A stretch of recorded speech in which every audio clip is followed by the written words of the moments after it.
Welcome to Ouch. Was that a ghost? This podcast may contain graphic material, which some listeners may find disturbing. Listener discretion is advised. Help me. Now that we covered that, here's your host, Liz. Welcome back to Ouch Was That a Ghost. As everyone knows, the movie Wicked for Good just released, which stirred up the fan base of The Wicked of Oz. So today I wanted to talk about the fucked up happenings on the set of The Wizard of Oz. So to do this, I needed my crew, my peeps from the FilmJoe Podcast. So welcome back, Daisy and Joe. Yay, we're back. Woohoo! How have you guys been? Not too bad. Yeah, we're just staying busy and out of trouble, you know. Missed the hell out of pottying with you. Potting, is that a word? Pottying? Potty. Daisy, don't tell everybody. It's a potty. What can I say? I know, and I heard you guys have some news. Yes, we do. Very excited. Very excited. We are, Daisy and I got into, discussing last week how we miss working together and doing the podcast. I mean, I still have the monthly podcast, Fear on Film with Sean O'Connor, available on all your favorite platforms, by the way. Just squeeze that in there. Just got to squeeze it in. Right.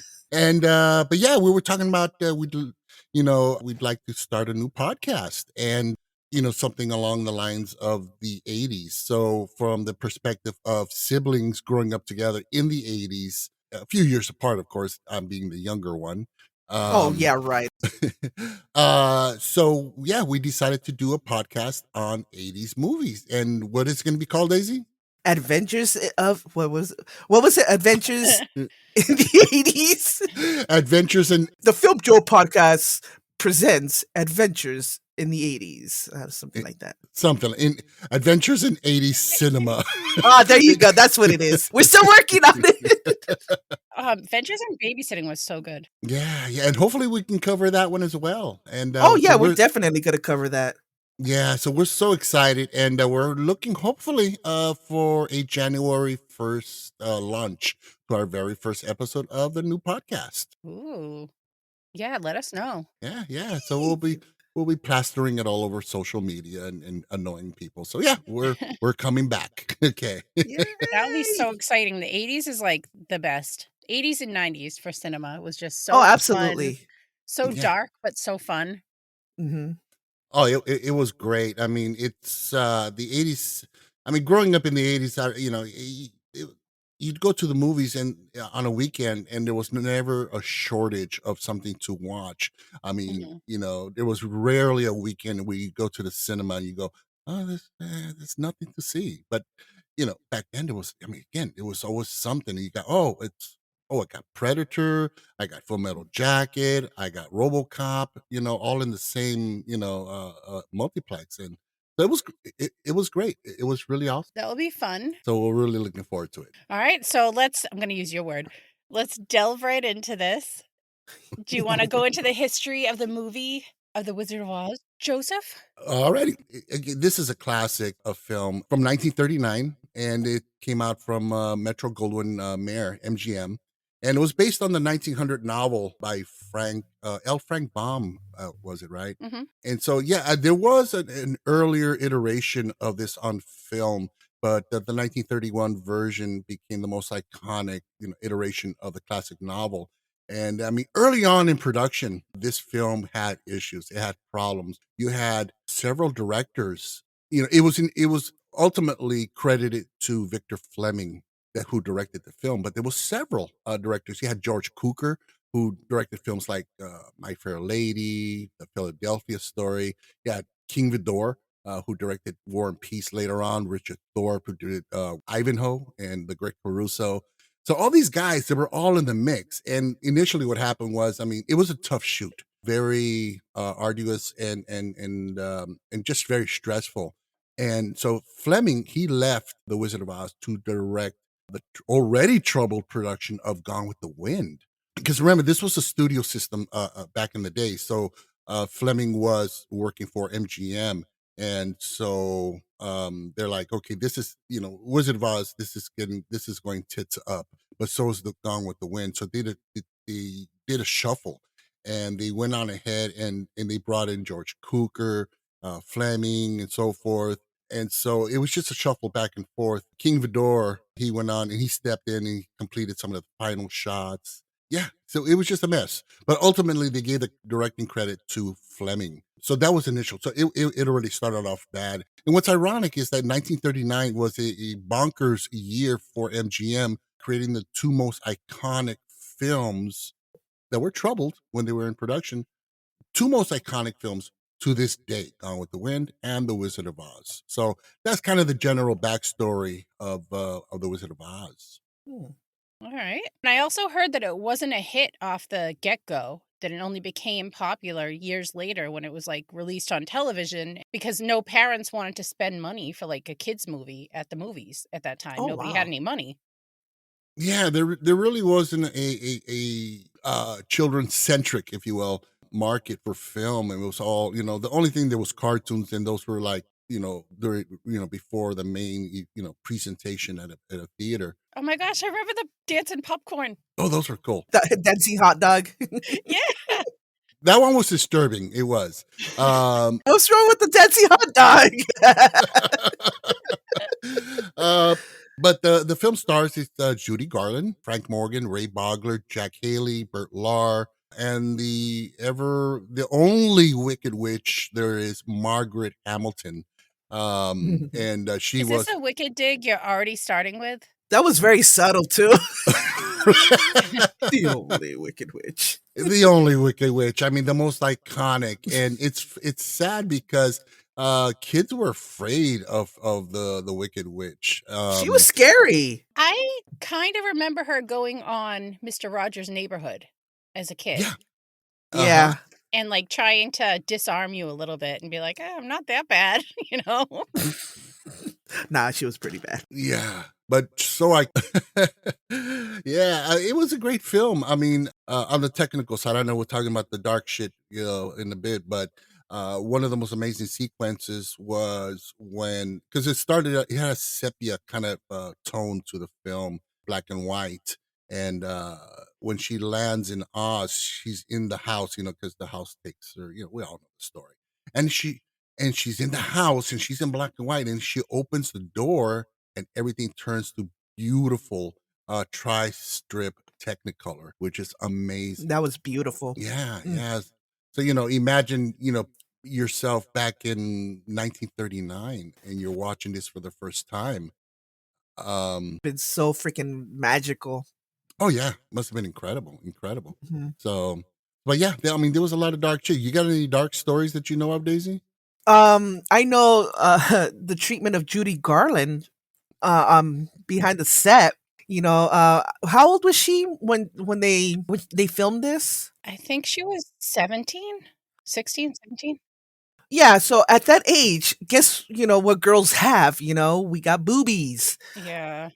Apparently they taped her boobs down to make her look more childlike. Yeah. And then on top of that, to like keep her awake, they fed her fucking coffee and cigarettes. Oh, I think that was her diet to keep her slim. And then and they had her on amphetamines and sleeping pills. So the amphetamines would keep her skinny and she wasn't even fat. No, like, no, she didn't have anything to lose. The fact is that they wanted, because in the book, Dorothy's younger. Right. Mm-hmm. So they wanted her to portray a younger person, but if that was the case, they maybe should have hired a younger actress. Right. Yeah, well, they did try to get I want to say Shirley Temple to play the part. Yeah, but I think her vocal range or her commitments or something didn't allow her. But they were like assholes to Julie Garland, like reminding her like, you're not our first choice. Oh my God. Not yes. cool. Yeah, they were dicks. Well, there was even accounts of Victor Fleming slapping her and pushing her around to get her, to do the job right. My God. And, but yeah, again, they had her on amphetamines, and that would keep her wired and slim, but then she couldn't sleep. So they would give her sleeping pills so she can sleep. So they had her on uppers and downers, and then you got the physical abuse, the psychological abuse, and of course that's what led to her becoming an alcoholic and addicted to these pills, and of course, Mhm. unfortunately, her inevitable death. That's sad. Yeah, you watch this movie, you have, absolutely no idea, what happened, and you just see, a happy little girl, singing and dancing, and wow, that's hella dark. It's definitely heartbreaking. It really is. And you also got a lot of other stuff that was going on the set. I mean, you got Margaret Hamilton, the great Wicked Witch, the only Wicked Witch ever. And she Joe's trying to stir some stuff up. Too early in the morning, Joe. that she received some serious burns, second degree burns while filming there was some scenes where there was, I guess, some pyrotechnics. Oh, you mean literal burns? Yeah. Literal burns, second degree. It was crazy. She had this copper-based Oh my makeup, and that was God. toxic. Yeah, and that caught fire during a flying scene. So she received. The first one she caught. Do you remember the time when she said like she was throwing the thing at the ground, and it was right before like the apple? Yes. Okay. I'm saying it wrong. They're going down there and they were picking stuff off the tree, Mhm. and then she Yeah. appears, and then she disappears in like a flash of red smoke. Right. Mhm. Right. And she was supposed to drop, like they were supposed to do the smoke, and there was like a thing underneath her that was supposed to open and her go down. And the Mhm. first take went perfect, but the director was like, we need another one. Mhm. And then I guess the timing didn't line up right with the flame starting and the opening. So then she got facial burns. The skin on her back of her hand was, I think, was it second or third degree? Second degree My burns. God. And Oh. they had to take it off with alcohol. So can you imagine trying to get that Oh. copper-based paint off your skin with alcohol? And the studio didn't even bring her to the hospital. Her friend had to come get her. Wow. Shit, man. Oh my God. And she's like at home recovering, and the studio's like, you coming back? Come on. You coming back? Dude. Yeah, it was barbaric. It was crazy. I mean, Buddy Epson, if you're old enough to remember, he had a TV show back in the 70s called Barnaby Jones, where he played this elderly detective. And there was a lot of detective shows in the early to mid I was 70s. too young for that. Yeah, that was Alright. a little bit before your time. And but he was the original Tin Man, because 9 days into filming, he had, now check this out, the silver paint that he had as the Tin Man was aluminum dust makeup, Mhm. and basically clogged his pores, and yeah, he got an allergic reaction, and he couldn't breathe. He had difficulty breathing, Mhm. and so yeah, they had to hospitalize him. And the studio, like you said, Liz, is like, okay, he's gone. We got to get somebody else. Sorry, Yeah. buddy. Jesus. It's the worst time to be a fucking actor. Right. On a film like that, But he went on to, didn't he do the Beverly whatever? the Beverly Hillbillies. You're right. He was on the Yeah. Beverly So he's Hillbillies. probably just like, good, I don't have to breathe in aluminum here. Right. God, that is crazy. But then they got the iconic John Joseph Haley Jr. Yes, Jack Haley. And even he had issues where he suffered an eye infection because of the makeup and the stuff they were putting on him. So even he didn't escape. Yeah, they were like, okay, well, let's not do Jesus. powder so it doesn't go in the lung, but we'll still use that and we'll put Well, it on there. uh, Fuck. exactly. This one won't kill him. It'll make him sick, but it won't kill him. Oh my God. Yeah, Wow. it was pretty insane. I mean, and that was the how studios functioned back then. Did you know that Ray Bulger was Hmm. originally cast as the Tin Man, but then he was Oh, changed over to the Scarecrow? oh, really? I didn't know that. Ah, well, he was Oh. amazing as a scarecrow. And if you ever get a chance, there is this one extended scene from the original film that they thank God they managed to save and restore. It was a scene cut out, a dance sequence as the scarecrow, and it is Ooh. just amazing. And again, it wasn't in the original cut; they cut it. But if you get a chance, look it up. It's really amazing. Bogler, he was incredible as the Scarecrow in this. You know what? The Scarecrow happens to be my favorite character. I love the Scarecrow. Yeah, you guys have some in common. No brain. Oh, what the? Wow, that hurt. That really fucking hurt. I wasn't expecting that. You Joe asshole. is just throwing punches today. Jesus, man. I'm just sitting here all quiet and okay, all right. Hey, Oh, Back to Margaret Hamilton for 1 second. okay. So you know how she came back because they were like pestering her, like, come on, come back to work. So she came back before her skin was even healed, and she had to use a green glove, like because her skin wasn't there. shit. Oh. And Oh. then they had the audacity to be like, all right, we got one more shot. Put on your flame resistant suit. And she's like, flame resistant suit? No, thank you. So after refusing multiple times, they went to get her a stunt double. And she ended up doing it. And then, of course, the thing caught on fire again. And the studio only wrote her a check for like $35. $35. Even at that time, that's nothing. Right? Yeah. Oh, dude. That's terrible. Oh, I mean, even and then Bert Lahr, who played the Cowardly Lion, he suffered big time. Because now, keep in mind, this is on a technical level. The technical aspect of the film itself, because it was shot on 3-strip Technicolor, which was pretty, it was cutting edge technology back then, and that's how you get these bright, beautiful colors. But it had to be lit really, really well, and so you got heavy lighting more than usual in order for this to really pop on the screen. So, and if I've worked on film sets, and these friggin' lights, I mean, they're like the sun. I mean, you get these 10K lights that'll just burn your skin off if you're close enough. So it was very hot on set. And Bert Lahr, who played the Cowardly Lion, it was made of real lion skin and fur, and it weighed about 90 pounds. And he would just swelter in this costume. And yeah, he it was just unbearable. Imagine that smell. Oh, the smell. Ugh. Oh my God. Oh, Rotting flesh and sweat. Oh man. Jesus Christ. Eesh. Yeah. No, it must have been. I mean, just now there is one thing that has been debunked about the film itself, which is this.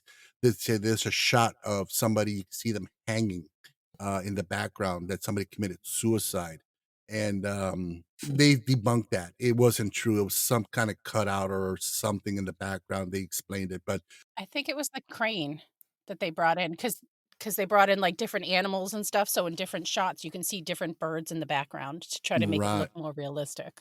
Yeah, so that one was deep. So it didn't get that dark. I mean, not that you can get any darker than it was, but As a kid, I remember renting that, pausing it at that scene and watching that. And I remember renting, was it 2 Men and a Baby or 3 Men and a Baby or something? And there was someone behind the oh curtain. yeah, 3 Men and a Baby. And me and Yeah. my brother would pause it and be like, look, you see it? There's a ghost right there. Oh, wow. Joe knows what I'm talking about. Yeah, yeah. Oh, And it turned out shit. it was actually a cardboard cutout of Ted Danson that they hid behind the curtain. But Oh, man.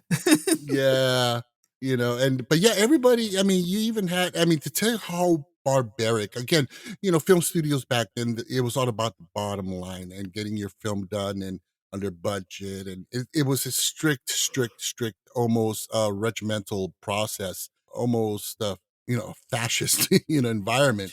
Mhm. It was just business first. I mean, oh, you got hurt, fuck off. Like, when they keep filming, the asbestos snow. There was the snow was made of chrysolite asbestos, and Oh, it is a fuck. carcinogen.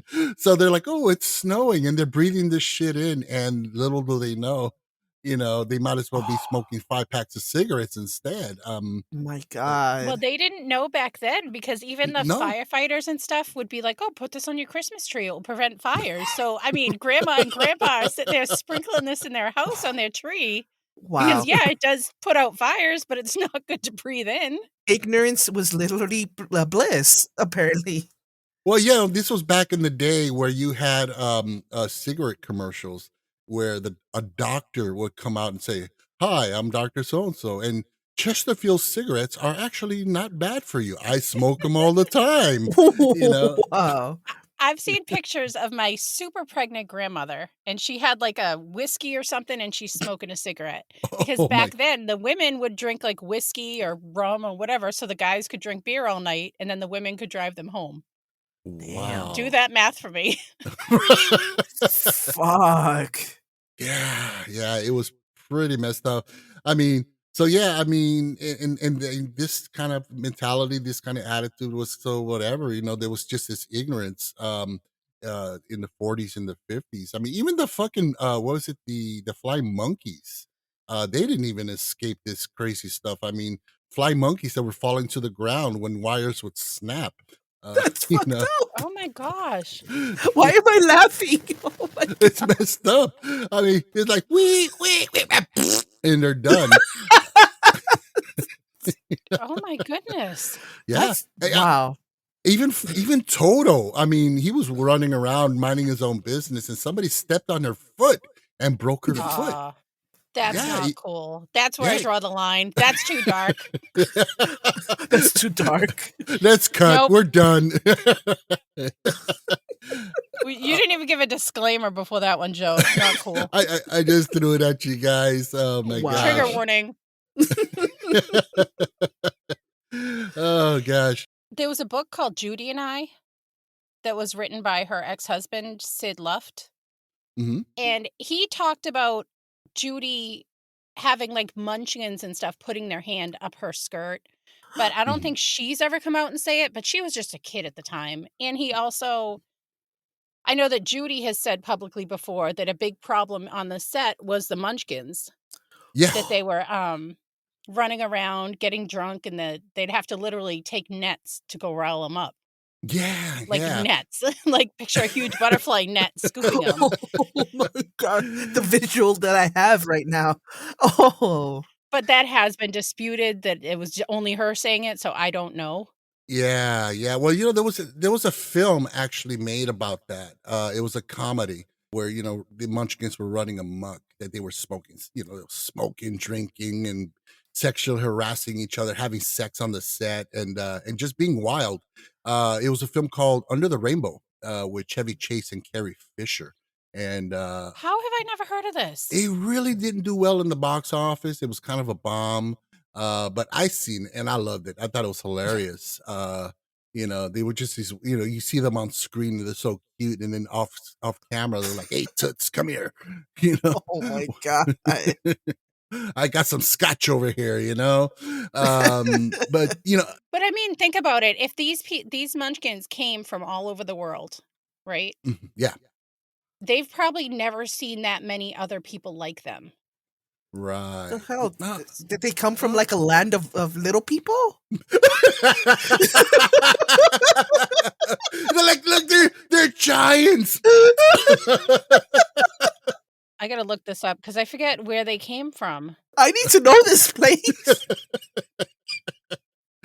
See, they're telling me in the book. That's not where I wanted to know. I know that they were from, because they had like an agent that kind of set them all up, and the agent, of course, screwed them with pay. Mm. German. Well, that's another on the flip side with the Munchkins. I mean, they were also treated really bad according to several reports. I mean, because they were considered less than human, or I don't know. It was Yeah. just messed up, and And a lot of them couldn't speak English. That's yeah. sad. And they said that a lot of this, this abuse, that it led to a suicide. Which is where that urban legend comes from, where you see somebody hanging in the background. But again, that one was just it was just alleged. It was never really proven. Yeah, and they were all staying together for, what did they say, 8 weeks in hotel. So they were probably just having Yeah. a whole freaking party. Oh yeah. Well, like I said, you got to watch that film. It's pretty good. It's called Under the Rainbow. I can see if I can find it. I'll send you a link, to check it out. I mean, I thought it was pretty neat. So, yeah. Now, you guys aware of the Pink Floyd Wizard of Oz connection? No. Oh, Tony's check- fascinated with I that. love This- this because I thought I knew everything about the Wizard of Oh. Oz, and I love you, Joe, because you bring in like these facts. Like I never heard about the flying monkeys and the Pink Floyd. Let's hear it. What do we got? and Toto. Well, I there's can't talk this. about that too soon. Too soon. Well, okay, there's this popular theory that there's an album called The Dark Side of the Moon from Pink Floyd. And the theory is that it syncs up perfectly with the film, with the themes. Really? Well, it's not a theory. It's been proven. It does sync perfectly. hmm Even down to the Mickey Mousing. Now, Mickey Yes. Mousing in film is it's a term used when you sync up music with physical action. So you got the da-dum da-dum da-dum of a beat of a music, and somebody's actually stepping to that same tune. That's called Mickey Mousing. So there's sequences like that where it does sync up. The lyrics from the music, it reflect what's going on the screen. And there's a lot of fan edits on YouTube that you can look up. Just look up The Dark Side of the Rainbow, The Dark Side of Oz, The Wizard of Floyd, and there's several cuts, but it's pretty amazing. It's really depressing and dark. Yeah, and I want to say it's like the whole movie. Yeah, because I believe the album's the same length as the movie. I'm not sure. I'd have to verify that, but yeah, it's really really trippy. See, I'm trying to look for it. I want to send her the link, but I can't find it. I'll when I find it, I'll send you the link. I know Tony had played it for me, and yeah, it was a trip. It was really cool. I'll be on YouTube later, going down that rabbit hole. I do like watching those videos on YouTube that go on the what if. They're like, oh, well, what if she says there's no place like home, and she going home surrounded by everyone, she really got a concussion, and after hitting her head, and the whole journey was a journey to the afterlife, and the yellow brick road was, the journey to heaven. And have you ever heard those ones? It's like the Grease one. Like, they were really good. Yeah, I've heard. Yeah, that's what I heard is that Dorothy actually died in the tornado, and this was her afterlife, or the flash of what the afterlife she believed was before she actually died. It's kind of the same approach that Guillermo del Toro took with Pan's Labyrinth, in that did this really happen? I mean, it's the whole Alice in Wonderland thing as well. This ambiguity, was this real? Did this really happen? And it is a fascinating rabbit hole to go down with this film. It's beautiful and as bright as The Wizard of Oz is. It's also very dark, behind the scenes, and it's theoretical what really happened, what the story really represents. No, well, they really delve into that in the Return to Oz. And they make her more like age accurate and Horrible movie. No, what? Oh God. It was not a horrible movie. Joseph. God, that movie was awesome. It was cool. It was creepy. The only really bad one I saw was the one that had Mila Kunis was the Oh, Wicked that Witch. sounds bad already. Mila Kunis. No. Wasn't it James Franco was the wizard? Yes, yeah, I know which one you're talking about. That one, I couldn't get through that one. It was too bad. Like, The Great and Powerful Oz. I think that was, as Joe would say, dog shit. Dog shit. But you know what? It was definitely a lot more watchable and bearable than, say, Wicked. It really was. Oh, Wicked is so good. You know what sucks about Wicked, Everything. Joseph? Like, I set you up for that. After I said it, I was like, I can't take that back. I was waiting for it. It's amazing, but they have to avoid so many comparisons to the movie. The book, The Wonderful Wizard of Oz by L. Frank Baum, is in public domain. That was in 1900, but the 1939 film is still copyrighted by the Warner Brothers. So they can't even use the same hue of green that Margaret Hamilton did. And like the songs and the outfits have to be so different. Are you serious? But what he did, the composer, he kind of intertwined Somewhere Over the Rainbow into like some of their songs. So if you really listen, and he's admitted doing this, which I think is pretty awesome. Okay, that's kind of cool. Yeah, and they couldn't even use the ruby slippers, because the ruby slippers, they were originally silver in the book. Yeah, and it was created because of Technicolor.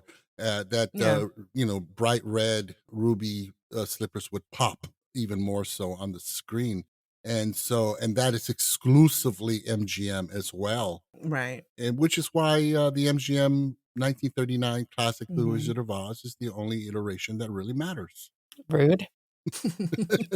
Did you know about the ruby slippers getting stolen too? Yeah, yeah. I can imagine how gorgeous it was. Oh, God. Oh, yeah. They finally recovered them, and they're in the museum. I thought I thought that they only recovered like because I know it was like the Mhm. fourth set that got stolen, but I maybe I'm misremembering this, but I thought that they only had like a left and a Oh, left or a right and a right. So it was like oh. two pairs that were combined, but they didn't Mm. have the right ones, or the left of one pair and the right of another. Wow, that's trippy. Yeah, because I know that when you got screen props, there's always more than one version of those things. That way, one gets damaged, they still have a backup. Which talk about Right. props again, going back to the dark aspect of filmmaking back in that era. Actors were viewed as breathing props. That's all they were. They were just props that can walk and make noise, and that's how they viewed their talent, and that's why they were treated so horribly, especially the women. Especially the women. Mhm. I mean, they were studio property. Again, Oh, with the God. studio system back in that era. They didn't realize how essential, actors were. I mean, come on, Hmm. without the actors, you'd have no movie. So how do you not appreciate that? Like, even when Joe brought up Victor Fleming when he slapped her right in the face, she was a kid and she couldn't stop laughing during a scene. She was filming Wow. with The Cowardly Lion, and he walked up and just Oh, slapped her in Gee. the face. oh, Like, she's a kid. oh She's God, that is in so her formative sad. years. That's so messed up. Imagine being talked about. They would call her, like, little piggy on set. Yeah. That girl was gorgeous. Her body was, like, Mhm. beyond perfect, and they're She just, like, was. talking about her weight, and if you look up any of these directors, Oh should God, they really be talking? Like, go and look at Yeah. them. 'Em. They're gross. that's sad. And it wasn't until the formation of United Artists, which was Mary Pickford, Earl Flynn, and Charlie Chaplin, that it was just that United Artists, artists that controlled their own career, and it was artist driven, and actor and director, and more freedom for them, that we started to see kind of a break from that constrained environment. I mean, but the studio system did exist until what, the 19, I'd have to say the 1960s. No, I'm sorry, the 50s. And then you had the breakup of the studio system after that. But yeah, I mean, that's why the formation of United Artists by those three iconic actors. Yeah, you would think that some kind of union would be formed, and because Jesus, man, that shit Yeah, getting burned on set, nobody giving a shit, yeah. So, I mean, still having to work after that. Damn. The Scarecrow, too. I guess his prosthetics and stuff left mhm. marks on his face for some say for, like, a year, some say forever, so I don't know. Wow. Yeah.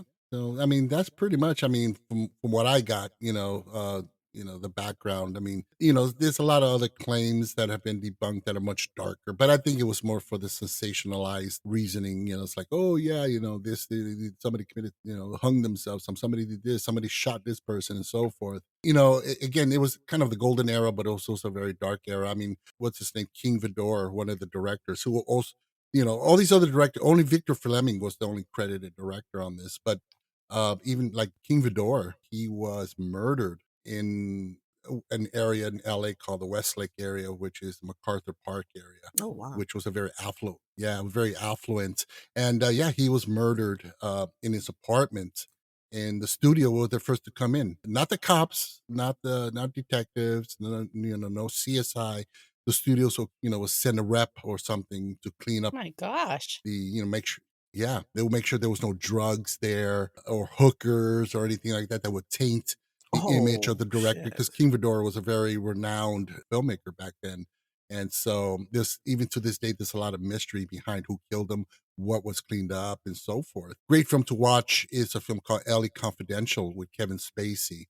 He's a creep. Major creep, douchebag, dog shit, and Russell Crowe. Damn good film that really does epitomize what it was like. It encapsulates the whole era of the cover up by the studios in order to maintain this pristine, puritanical image that the studio had. Everything from that to hiding homosexuality. Rock Hudson, Anthony Perkins, for example, who were gay, They were always paired up with the latest, hottest actress and say, oh, look who they're dating now. Yeah, and Wow. just the suppression, just kind of like cover up and make everything look pristine. Yeah, it was pretty messed up.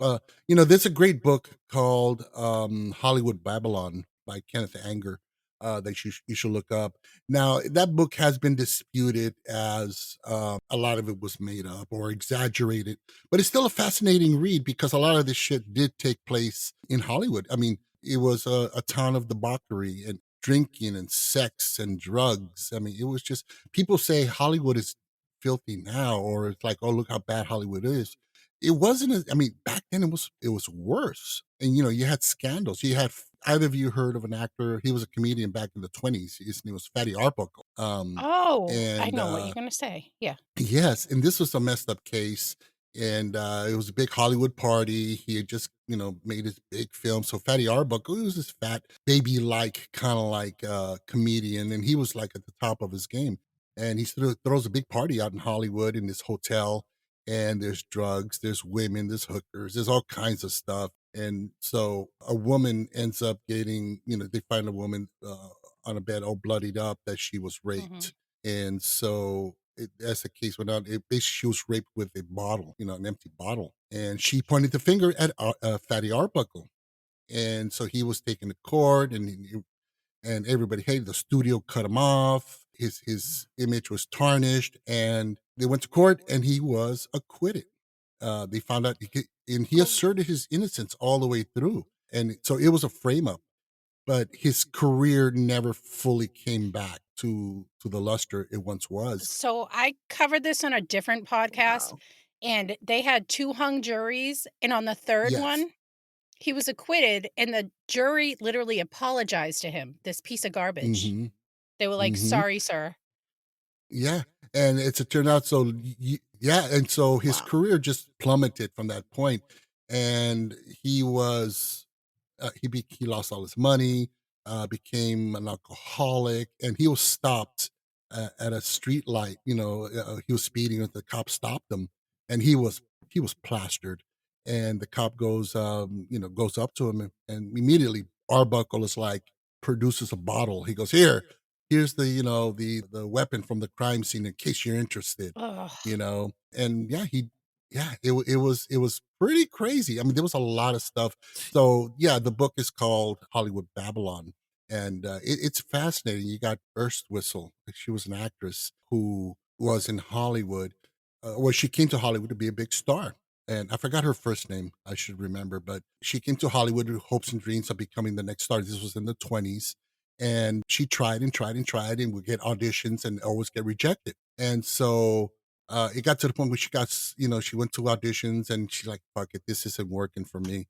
And she climbed up into the Hollywood Hills, went to the Hollywood sign, climbed up on the H, and plummeted to her death. That's so sad. Wow. And when they retrieved the body, they went to her apartment, and she had a telegram from a studio that said, congratulations, you have the part. Yeah. Oh God, Wow. that is Yeah, it's heartbreaking. it's it's pretty dark, the dark side of Hollywood. And there's tons of these stories like we just mentioned in The Wizard of Oz that are just, man, it's just, you go, what, this happened back then? It was very prevalent. In fact, yeah, the Hollywood parties. But again, listeners, the book, and watch LA Confidential. And again, gives you a good idea what was going on back then, and how, again, Hollywood had this very uh, puritanical, clean image, and they wanted to maintain that, and they were in many cases above the law. And yeah, hence the dark side. So after the dark side, I want to bring up one nice thing that came out of the movie. Okay, and don't say wicked, please. No, well, that obviously, I don't even have to say that. Judy Garland's oldest daughter, Liza Minnelli, went on to marry the son of Jack Haley Oh, Jr. oh And wow. Oh, they stayed married for like 5 years and stuff, but it was really cute because Liza wore ruby red slippers to the wedding. This was after her mother already had passed, so she didn't get to see it, but she like kept her there with her. And she also, Liza Minnelli, also voiced Dorothy in the 1970s film Journey Back to Oz, which was like a cartoon. Oh wow. I thought that was kind of cute. Oh, wow. Yeah. That is so Wow. cool. That is That is nice. I like that. yeah, and it's funny, it's sad, also with Liza Minnelli because Liza went on ahead and, she kind of, inherited her mom's, addiction growing up in that environment. It just kinda it went on to the next generation, and Liza Minnelli also succumbed to severe alcoholism and drug use. I mean, it didn't take her life, but she really suffered from that. Wow, that sucks. Her talent too. I mean, you even saw it in Cabaret. That family. Oh, yeah, yeah, and her father, what's his name? Vincent Minnelli was a famous director. I think he did, the Pirates of some pirate movie. He did quite a few musicals in the '50s as well, and so she had talent from, genetically from her father as well. Wow. Oh, cool. And I did see in some articles that the Cowardly Lion, the Tin Man, and the Scarecrow were all sort of protective of Judy Garland on set, which was Mhm. really nice to see that she at least did have some sort of Support. caring, yeah, support around her instead of just being treated like trash by the directors and the studios. Yeah. Jeez. No, I mean, can you imagine, not having, some kind of, affection, some kind of, support, through all of that shit. I mean, I wouldn't have been able to make it. That's awful. The poor girl. And in some scenes, you can see her really just kind of tweaking out her eyes, just looking like kind of. There's a scene where she's sitting holding her basket and she just looks like she's in La La Land. My God. Damn. Yeah. Well, That children sucks. actors, I mean, that's another dark side is that children actors were really just tools to make money for parents.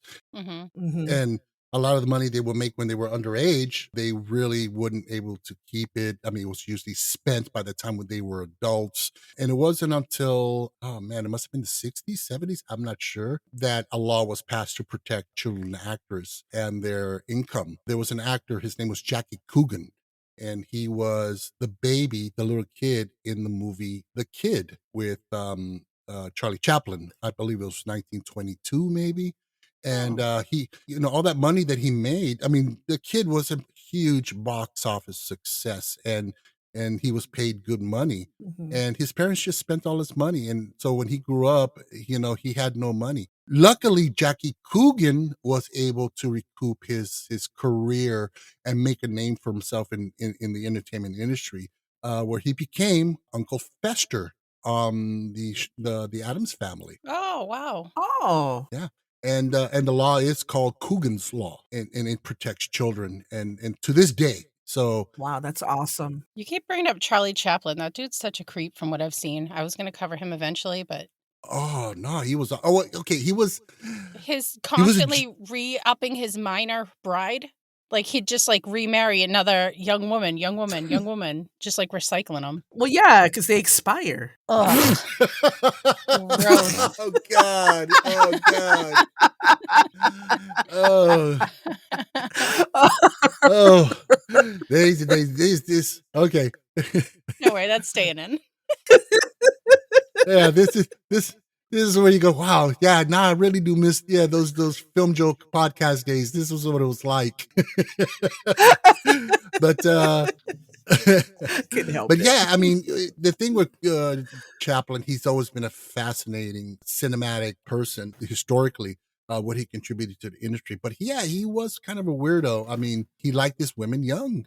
He really did. But he had a moral compass in that he was in Hollywood like 1937, 1938. Believe it or not, there was a lot of sympathizers in Hollywood for the Third Reich.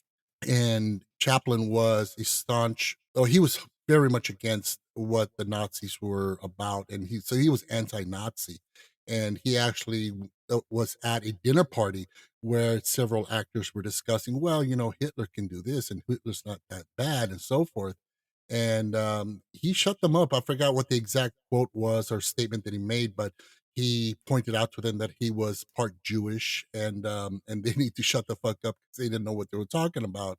So he shut them down really quick. Mhm. But also, he was an amazing film director, film writer, actor, and a perfectionist in Hollywood. To the point where there was a film that Chaplin produced, directed, and wrote for the studio. This is before the formation of United Artists.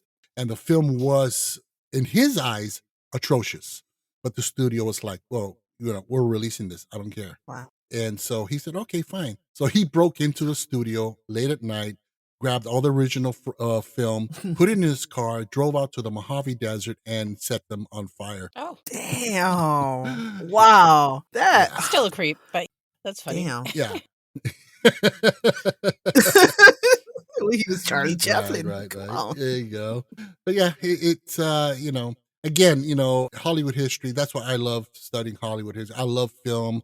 I love history, regarding that. But let's not lie to ourselves and pretend that, it's such a beautiful, it's a filthy, it's not glamorous at all. No, it's not glamorous. Yeah, the whole movie magic, illusion. Yeah, it's Yeah, wow. You look behind it, you got your Weinsteins and people like that, just plaguing the industry. But Behind the scenes. That's funny. Like behind the curtain. Oh, there Do you you go. know the Wizard of Oz's full name? It's the Wonderful Wizard of Oz. It's Oscar Zoratis Faradig Isaac Oh, Norman Henkel Emmanuel Ambrose Diggs. Ambrose. So he uses Oz, like the first two, to avoid his full initials. It spells out Oz Pinhead. Oh wow, that's cool. I like that. That's pretty cool. That's Wow. pretty neat. Yeah, I thought you meant the title. Okay, so But he's a complete fraud from like Omaha. Right. Remember when he's reading the Grimmery and he's like, Right. Omaha. By the way, did you see the Grimmery popcorn buckets they have? I need one. No, I haven't. Do you know what the No. Grimmery is? You watch Wicked, you Let's know. see. I've never watched Wicked. Daisy? I have not. I thought I knew you. I'm sorry. That's why I let you guys fight it out. I've It's never everywhere. seen it. You can watch it for free. Don't you have Prime? I do have Prime. Yeah, so pop it on. It's so good. All right. Now that the new one's out. All right, I'll watch it. I'll see. How was that? Did it come out already? It came out. Yeah. I'm seeing it Tuesdays. Oh, okay. All right. You excited? I'm so excited. Did you go to Dunkin' Donuts and get their special little drinks that they have? I didn't, but I want to go get one of the tins. Yeah, with the little munchkins. Yeah. That looks awesome. Dunkin's been sucking lately. And they're like $4 for my iced coffee, so it pisses me off. I'm new to Dunkin'. We don't have any Starbucks out here where I live, so Dunkin' is the to-go place. Massachusetts, New York is like Dunkin'. Yes. Every corner, right? There'll be like one here, one right across the street. Yeah. Like Los Angeles is Winchell's, East Coast is Dunkin'. But they're not even good. So I don't even know. Yeah. It's just like you're used to having it. It's usually like watery. Well, I mean, like I said, you know what? I don't drink coffee, so I like the refreshers. That's what I go for. But yeah, they're pretty good. I'm iced coffee year round. It could be a blizzard, and I'm still drinking an iced coffee. I blended, nice ice blended. Okay, all right. We lost Joe. I'm still here. Have you ever had a Dunkin' Donut? Yeah. No, I have actually. No, you have not. Where? No, they have Dunkin' Donuts out here. They're not that many, but No, they don't. they have Dunkin' Donuts out here. No, they don't. Yeah, they do. I'm gonna look that shit. Me too. I don't know. It's better than Starbucks, I tell you. Oh, there is one. Oh, There's one in One? there's a few in Los Angeles. yeah. Oh shit! I don't know How what come I any of never these went mean. there? American Canyon, Arvin, Bakersfield, Baldwin Park. So they do have some. Yeah. I thought that was only a Massachusetts thing. We just inundate, like they're everywhere. See, we have a gas station called Marabito, and they usually right next door to each other. Wow, interesting. Is that everything? Ariana Grande. Let's talk about her getting mauled by that dude. Yeah, Revo was like a cat, and she's like, no. Yeah, I saw them like, oh shit. Yeah, I thought she was. Yeah, she totally stepped in for I her. thought he was gonna break her. She kind of she looks like a twig. Dude, what the hell happened to them? They both of them. Oh, Ozempic. Oh. No, I don't know. But everyone in Hollywood Yeah. is looking like they're deflating. Yeah, Miley Cyrus. I saw a picture of I her. haven't seen her. No, I'm gonna look Oof. her up. I mean, yeah. They need to eat. Yeah, they're on the Judy Garland diet. Oh, stop. They need some donuts. I'm just They need some saying. donuts. Oh, wow. She looks really thin. Yeah. No, those are people that need some Dunkin' Donuts. Need a donut. That's wow. I can go for a donut right now. Oh, That's it, right? Yeah. Look through any of my notes. I don't have anything else. Accidental overdose. I don't even want to go into it. There was the thing about Auntie M. She took her own life later on, but I don't even want to get into that. That was sad. Yeah. Kind of depressing. She just like laid out all of shit. her awards and like killed herself. Oh, damn. That's heavy. Yeah, it's kind of depressing. So Damn. he already So we brought up just- the stepping on the dog's toe. I think that's enough for me for today. Fucking dog was probably in the way. Poor Toto. He's so cute. You should have saw on the Wicked of Oz play that I went to, because they have that touring too. They had a real dog out there, and it's so funny. You can like see the actors doing the treats to make the dogs do what they want. But oh my gosh, that Toto was so cute. Oh, that's so cool. But Alrighty. well, thank you guys so Toto. much for coming back to do the FilmJoe reunion. Oh, it was This was awesome. Yeah, it was awesome. It was a lot of fun. And yeah, definitely miss working with you guys. It's been a lot of fun. It was awesome.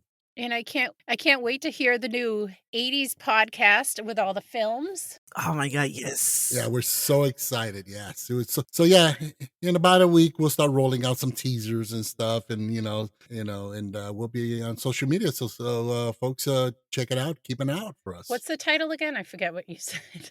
It is Adventures in 80s Cinema. Okay. So kind of like Adventures in Babysitting, but 80s cinema. Got it. Yeah, exactly. Yeah, exactly. pretty much. So yeah, so we're really looking forward to that. All right. And yeah, and a little quick plug. I mean, Daisy just recently released her first Flash review, Ooh. and so check that out. And I'm occasionally still on the FilmJoe podcast, interviewing filmmakers and dropping reviews. So check that out. And I'm still on Fear and Film. Love it. I know you guys have such chemistry on there, you and Sean. I can't wait to hear you and Daisy's drop. Oh yeah, Yay, I can't we're wait. stoked. We're stoked. And since everyone's shamelessly plugging, Yeah, I I should can't plug wait. the other one I'm on. Absolutely, yes. Yes. I want to hear about this. I do Creep It Weird with Natasha, who was from Cryptid Creeps and Conspiracy, but she changed that name to Cloaked and something. So she like rebranded that one. But on this one, we're going to do like creepypasta, cryptids, paranormal. I forget what, just all creepy stuff. Nice. Oh, that's awesome. And my daughter, she loves creepypasta. She loves all that stuff. Yeah. Yeah, we're up and running, I think. I just gotta say, before we're out of here, please, folks, check out her podcast. Their podcast is a lot of fun. I've already heard the first 2 episodes, and you guys are awesome. And just want to say thank you. congratulations on the new pod. Yay! And so folks, check them out. Creep It Weird. Creepy. I love the title. Thank you, everybody, for listening. Till next time. Bye. Bye-bye. Bye. Thank you for listening. If you need more content or just want to help support the podcast, head on over to patreon.com and search Ouch, Was That a Ghost? If you need some snazzy merch, you can find it at crowdmade.com by searching Ouch, Was That a Ghost? If you have a story you'd like to share, you can email it to ouchwasthataghost@yahoo.com. You can also find us on Facebook and all the other social media platforms under Ouch, Was That a Ghost? Help me. All links can also be found on ouchwasthataghost.com.